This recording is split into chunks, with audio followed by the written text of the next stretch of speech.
अस्सलामुअलैकुम, नमस्ते, खुशामदीद। Second home India की इस एपिसोड पर आप सबका स्वागत है। वादे के मुताबिक हमारी टीम आयुर्वेदिक सेंटर पर पहुंच चुकी है। आयुर्वेदा के बारे में हम और जान रहे हैं। हम बात कर रहे हैं वैद्य अनूप जी के साथ। बहुत सारे सवालात हैं इनके लिए, मगर हम शुरुआत करेंगे पहले इनका स्वागत करके। Welcome to the show. Thank you. हम जानना ये चाहेंगे कि आयुर्वेदा के लेकर बहुत सारी अवेयरनेस तो हो चुकी है, मगर फिर भी बहुत सारे मिथ है, बहुत सारी ऐसे वसवसे हैं, वहम है। आयुर्वेदा और मॉडर्न मेडिसिन के बीच क्या फ़र्क है? देखिए, अधिकतर लोग आयुर्वेद को एक मेडिकल साइंस के रूप में जानते हैं, लेकिन ये एक मेडिकल साइंस ना होकर एक वे ऑफ लाइफ है। क्योंकि क्या है, हमारे लाइफस्टाइल में काफ़ी चीज़ें हैं जो हम लोग न जानकर भी हम फॉलो करते हैं। जैसे ऐसा कहा जाता है रात को दही नहीं खाना चाहिए, या फिर बाद में फिश के साथ दूध नहीं पीना चाहिए। ऐसी काफ़ी सारी चीज़ें हैं जो हम लोग लाइफ में अनजाने फॉलो करते हैं, बट वो एक आयुर्वेद के प्रिंसिपल्स के हिसाब से होता है। तो आयुर्वेद एक वे ऑफ लाइफ है। आयुर्वेद में काफ़ी चीज़ें, दिनचर्या बताई गई है, मतलब कि आप दिन में किस तरीके से आपका रूटीन होना चाहिए, या ऋतुचर्या बताई गई है कि हर सीज़न के हिसाब से आपको किस तरीके से अपने लाइफ को शेड्यूल करना चाहिए ताकि आप हेल्दी रह सकें। तो आयुर्वेद में प्रिवेंटिव मेडिसिन के बारे में काफ़ी कुछ बताया गया है। तो मॉडर्न साइंस में इसके बदले, मॉडर्न साइंस में क्या होता है कि जब इंसान जब बीमार होता है तभी डॉक्टर के पास जाता है, पर आयुर्वेद में उसके बजाय प्रिवेंटिव मेडिसिन और क्यूरेटिव मेडिसिन दोनों पे ध्यान रखा जाता है। मैं जानना चाहूँगी कि आयुर्वेदिक की फिलॉसफी क्या है? कहते हैं ना, जैसे मूल सिद्धांत जी, क्या है? आयुर्वेद जो साइंस है, एक 5000 साल पुराना साइंस है। एक ऐसा टाइम जब है ना कोई लेबोरेटरी हुआ करते थे, न कोई रिसर्च हुआ करता था। तो उस वक्त के जो महर्षि लोग थे, तो वो लोगों ने नेचर को ऑब्जर्व किया, थरोली ऑब्जर्व किया, और उन लोगों ने पाया कि पूरा जो दुनिया जो है 5 बेसिक बिल्डिंग ब्लॉक से बना हुआ है। सबसे पहले आकाश, वायु, अग्नि, जल और पृथ्वी। ये 5 बिल्डिंग ब्लॉक से पूरा विश्व बना हुआ है। और चूंकि हम भी इसी विश्व में रहते हैं, तो हमारा शरीर भी इन 5 बिल्डिंग ब्लॉक से बना है। तो ये आयुर्वेद का सबसे पहला मूलभूत सिद्धांत है, जिसे 5 भौतिक सिद्धांत कहा जाता है। और दूसरा इसमें कहा जाता है, दूसरा सिद्धांत है त्रिदोष सिद्धांत। तो इन 5 भौतिक सिद्धांत के हिसाब से त्रिदोष सिद्धांत बनता है। तो उसमें कहा जाता है कि आकाश और वायु महाभूत मिलके वात दोष बनाता है, जल और अग्नि महाभूत मिलके पित्त दोष बनाता है, और जल और पृथ्वी महाभूत मिलके कफ दोष बनता है। अच्छा। तो ये त्रिदोष सिद्धांत कहता है। और ये जो त्रिदोष जो हैं हमारे शरीर में अगर नॉर्मली फंक्शन करते हैं तो हम हेल्दी होते हैं, और उसमें अगर कोई चेंज आता है तो हमें बीमारियां होती है। अच्छा, ये जो शरीर प्रकृति की बात करते हैं कि एक इंसान 3 टाइप ऑफ कैटेगरीज को बिलोंग करता है, क्या ये यहीं से आता है? ऐसे कुछ? जी, एक्चुअली ये जो त्रिदोष कंसेप्ट है, उस बेसिस पे जब एक बेबी का कंसेप्शन मदर के वूम में होता है, तो उस टाइम पे ही जो दोष का जो तारतम्य है, जो डिफरेंस है, उसके हिसाब से बॉडी डेवलप होती है। उस वक्त अगर वात दोष ज़्यादा है तो बच्चा वात प्रकृति का हो सकता है। उस वक्त अगर पित्त दोष ज़्यादा है तो पित्त प्रकृति, और कफ दोष ज़्यादा है तो कफ प्रकृति का हो। तो ये जो प्रकृति का जो डिफरेंस होता है, उस हिसाब से उस बच्चे का आगे का लाइफ पूरा डिपेंड करता है। तो इसलिए आयुर्वेद में ये बात बताई गई है कि प्रेगनेंसी प्लान करने के पहले आपको बॉडी को क्लीन करना चाहिए। तो उसके लिए भी आयुर्वेद में थेरापीज बताई गई है बॉडी क्लीन करने के लिए। आपको यूरोप, कुवैत और इंडिया तीनों जगहों में आयुर्वेदिक प्रैक्टिस का अनुभव है, तो इन तीनों जगहों में आपने क्या फ़र्क महसूस किया? देखिए, जब हम इंडिया में प्रैक्टिस की बात करते हैं, जहाँ पे जड़ी बूटियाँ वगैरह सब एबंडेंस में होती है, लीगल सपोर्ट होता है, तो हम लोग पूरा आयुर्वेद का हर प्रिंसिपल को हम प्रॉपरली फॉलो कर सकते हैं, हर ट्रीटमेंट हम फॉलो कर सकते हैं। पर जब हम बाहर की बात आती है, विदेशों में काफ़ी जगह आयुर्वेद एक्सेप्टेड नहीं है एज ए मेडिकल साइंस, तो वहाँ पे हमें काफ़ी रेस्ट्रिक्शंस होते हैं। हमें सिर्फ डाइट या लाइफस्टाइल पे बेस्ड ट्रीटमेंट करना होता है, और साथ में हम एक्सटर्नल थेरापीज भी देते हैं। तो क्या ये सिर्फ डाइट और सिर्फ लाइफस्टाइल, और जैसे आपने बताया एक्सटर्नल बाहरी इलाज जो आपको, उसमें किस तरह की बीमारियों आप इलाज कर सकते हैं? देखिए, आयुर्वेदिक ट्रीटमेंट कंसेप्ट जो होता है, उसमें सबसे ज़्यादा इंपॉर्टेंस डाइट को दिया जाता है, क्योंकि आपका बॉडी जो है, इंग्लिश में जैसे कहा जाता है, यू आर व्हाट यू ईट।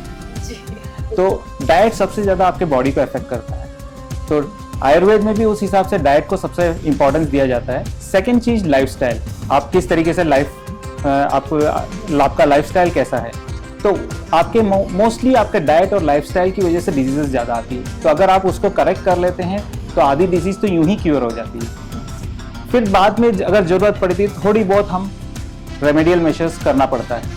आपने अभी डाइट की बात की, इसलिए मैं जानना चाहूँगी, हमारी जो बहनें ये शो देख रही हैं, आई एम श्योर उनका ये एक सवाल होगा कि आजकल जो ये इतना फैट फ्री डाइट को प्रमोशन मिल रहा है, घी नहीं खाना, ऐसे सब, ये कहाँ तक सही है? क्या आयुर्वेदा इसको मानता है? मैं इससे बिल्कुल सहमत नहीं। एक्चुअली क्या है, अगर हम मॉडर्न साइंस के व्यू में देखें तो 5 कंपोनेंट्स ऑफ फूड हैं: कार्बोहाइड्रेट्स, प्रोटीन्स, फैट्स, विटामिन्स और मिनरल्स। इन सब का बैलेंस होना चाहिए। अगर ये बैलेंस नहीं होता है तो आप बीमार पड़ सकते हैं। तो फैट्स का भी उतना ही इम्पोर्टेंस है जितना अन्य कंपोनेंट्स ऑफ फूड का है। तो मॉडर्न रूप से ही अगर मैं एक्सप्लेन करूं तो हमारा स्किन पूरा फैट है, नर्वस सिस्टम पूरा फैट है। तो अगर हम फैट्स नहीं लेते हैं तो स्किन तो में झुर्रियाँ तो जल्दी आएगी ही आएगी, और साथ में आपका नर्वस सिस्टम भी कमज़ोर पड़ सकता है। तो इसलिए आजकल अल्जीमर्स डिजीज़ और रिंकल्स की प्रॉब्लम भी बहुत बढ़ रही है। तो अगर आप फैट फ्री डाइट फॉलो करते हैं तो आप उनका बिजनेस बढ़ा रहे हैं, कॉस्मेटिक कंपनीज का बिजनेस बढ़ा रहे हैं। तो आयुर्वेद के मैक्सिमम जो एक्सटर्नल थेरापीज होती है वो ऑयल बेस्ड थेरापीज होती है, और पंचकर्म जो थेरापी होती है उसमें घी का तो बहुत ज़्यादा इंपॉर्टेंस है। और घी को तो धृति और बुद्धि, मतलब मेनली आपका नर्वस सिस्टम को स्ट्रॉन्ग करने वाला बताया है। तो अगर आप घी का रेगुलर कंजम्पशन करते हैं तो आपकी बुद्धि अच्छी रहेगी, स्किन अच्छा रहेगा, you will be healthy, but it has to be uncooked। क्योंकि अगर आप कुक्ड फैट्स यूज करते हैं तो वो फैट का कंपोजिशन चेंज हो जाता है, वो ट्रांस फैट में कन्वर्ट होता है और वो अनहेल्दी होता है। अच्छा, एक और शिकायत रहती है यहाँ कुवैत में रहने वालों की कि विटामिन डी की बड़ी डेफिशिएंसी हो जाती है, क्योंकि हमारी जो दौड़ती भागती ज़िंदगी है उसमें हमारी लाइफस्टाइल और हमारी बॉडी क्लॉक कभी मैच नहीं हो पाती। इसलिए हम जानना चाहेंगे कि विटामिन डी की डेफिशिएंसी के लिए आयुर्वेदिक में क्या इलाज है? देखिए, विटामिन डी जो है ये हम लोग सब जानते हैं कि सन एक्सपोजर से हमें मैक्सिमम विटामिन डी हमारे बॉडी सिंथेसाइज करती है। तो यहाँ कुवैत के पर्सपेक्टिव में जब हम देखें तो गर्मी इतनी है, लोग बाहर निकलते नहीं हैं, तो सन एक्सपोजर होता नहीं है, और इसलिए भी विटामिन डी की कमी होती है। और दूसरा जो मेन फैक्टर है, जो आजकल जो फैट फ्री डाइट का जो आपने अभी बताया, फैट फ्री डाइट के चलते लोगों के अंदर फैट सफिशिएंट नहीं होता है। और विटामिन डी आप जानते हैं, विटामिन ए, डी, ई और के, ये 4 विटामिन ऐसे होते हैं जो है ना फैट सोल्यूबल होते हैं। यानी कि अगर फैट अगर हमारे बॉडी में नहीं है तो विटामिन डी एक जगह से दूसरी जगह तक नहीं पहुंचता है। तो ये आपका अगेन एक प्रूफ होता है कि फैट फ्री डाइट कितना बॉडी को नुकसान पहुंचाता है। हमारा इंडिया का एक ट्रेडिशन हुआ करता था, पुराने बड़े बुजुर्ग जो होते थे तेल की मालिश करते थे, तो वो चीज़ हमारे लाइफस्टाइल से अभी हट गया है। तो ऑयल की जो मालिश करके जब हम एक्सरसाइज करते थे सूरज के सामने बैठ के, तो उससे हमें काफ़ी विटामिन डी मिलता था, और आर्थराइटिस वगैरह डिजीजेस उस वक्त नहीं होती थी जो आजकल हो रही है। तो हमने हमारे लाइफस्टाइल से ये चीज़ हटा दी है, ऑयल का एप्लीकेशन हटा दिया, इसलिए हमारे ज़्यादा विटामिन डी डेफिशिएंसी और आर्थराइटिस जैसी बीमारियाँ हमें आ रही हैं। अच्छा, एक और पीड़ा जो कुवैत के लोगों को सताई हुई है वो है ऑटिस्टिक बच्चों की, तो क्या इसका इलाज है आयुर्वेद में? देखिए, ऑटिज्म जो है ये एक जेनेटिक डिसऑर्डर है, तो उसका कंप्लीट तौर से इलाज नहीं किया जा सकता। पर आयुर्वेद में जो है ऑटिज्म से रिलेटेड जो मेंटल इम्पेयर्डनेस होता है उसके लिए ट्रीटमेंट हम लोग कर सकते हैं। जो ब्रेन वीक नर्वस सिस्टम होता है, ब्रेन और नर्वस सिस्टम जो वीकनेस होता है उसको हम स्ट्रेंथन करने में काफ़ी हद तक उपाय कर सकते हैं। आयुर्वेद में जैसे शिरोधारा के बारे में मैंने बताया आपको, शिरोधारा से ब्रेन और नर्वस सिस्टम स्ट्रेंथन होता है। उसके अलावा काफ़ी सारी जड़ी बूटियाँ ऐसी है जो ब्रेन और नर्वस सिस्टम को स्ट्रेंथन करती है। मीन्स आप उसे एक ब्रेन टॉनिक के रूप में मान सकते हैं। तो बिना कोई साइड इफ़ेक्ट के, बिना कोई एडवर्स इफेक्ट के, वो आपको ऑटिज्म में काफ़ी लाभ दे सकती है। ऑटिस्टिक बच्चों का जो डेवलपमेंट होता है उसमें एक इम्प्रूवमेंट ला सकती है। अदरवाइज जो नॉर्मली जो मेडिसिन यूज़ की जाती है उससे काफ़ी साइड इफ़ेक्ट्स आते हैं, तो इसमें बिना साइड इफ़ेक्ट्स के उनमें डेवलपमेंट लाया जा सकता है। वैद्य अनूप जी, बहुत शुक्रिया हमसे बात करने का। आपने हमें बहुत अच्छी बातें बताई। बहुत बहुत शुक्रिया आपका भी। मुझे उम्मीद है कि हमारे व्यूअर्स ज़रूर आपकी टिप्स का फ़ायदा उठाएंगे। डियर व्यूअर्स, ज़रूर से अपनी ज़िंदगी को अपनी अच्छी सेहत की तरफ लेके जाइए वैद अनूप जी की टिप्स की वजह से।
Hello, I am Vaidya Anup. We are going to do Shirodhara procedure for Mr. Vimal. Mr. Vimal is suffering from chronic headache. Migraine was my diagnosis, and we are going to do this Shirodhara treatment to alleviate his headache. This is Tejas. He will be doing the procedure for Vimal.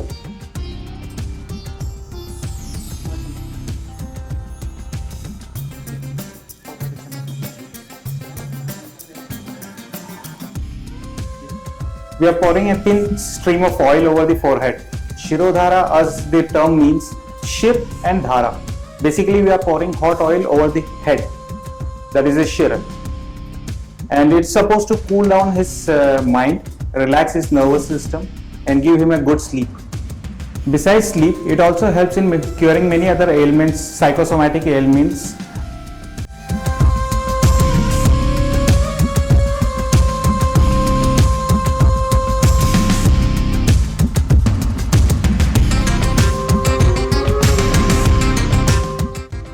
Shirodhara is a very relaxing procedure. Because of its relaxing nature, it has been the USP of many spa procedures worldwide. So Ayurveda, for many laymen, it has been associated with this Shirodhara treatment. Shirodhara treatment has been used for many disorders like hair fall, migraine, stress, anxiety, psychosomatic ailments, and many other diseases of relating to brain and nervous system. It has a very calming effect on the brain and nervous system. So it is also helpful in controlling convulsions, epilepsy and such diseases. Normally for the Shirodhara procedure, we do a full body massage followed by a head massage for 5 minutes, and then we do this Dhara treatment for around 30 to 45 minutes depending upon the ailment.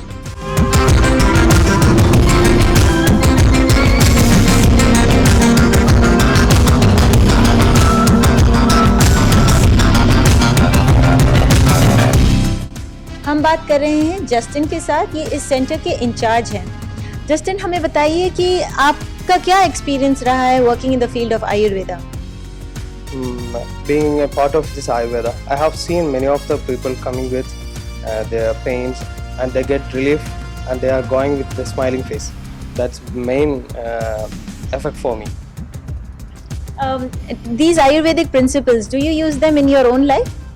We have both the daily routines as well as seasonal routines. I have followed that, and I used to be a part of Ayurveda, and so I have following that from my childhood onwards. Could you give our viewers a few tips about how to move towards healthier living? Main is that be natural and stay natural, so you can be more healthier. And moreover that don't get stuck in your favorite foods. Be used to be have varieties of food at the time of having your food every time. Thank you so much for that great tip. Variety is indeed the spice of life. Dear viewers, please take his tip, and thank you so much for being on our show. Thank you. That's it. तो जैसे आपने देखा, आयुर्वेदा को अपनाकर आप अच्छी सेहत के मालिक बन सकते हैं। अपनी सेहत को अपने हाथ में लीजिए, अपना बहुत ख्याल रखिए, अपने बच्चों का ख्याल रखिए, इसलिए कि तू कोई बेजान सा पत्थर तो नहीं है, तू कोई फरिश्ता या पैगंबर भी नहीं है, तू इल्म का चश्मा या समंदर भी नहीं है, मगर रब की निगाहों में तू कमतर भी नहीं है। बहुत खुश रहिए, बहुत सेहतमंद रहिए। सेकेंड होम इंडिया की टीम की यही दुआ है।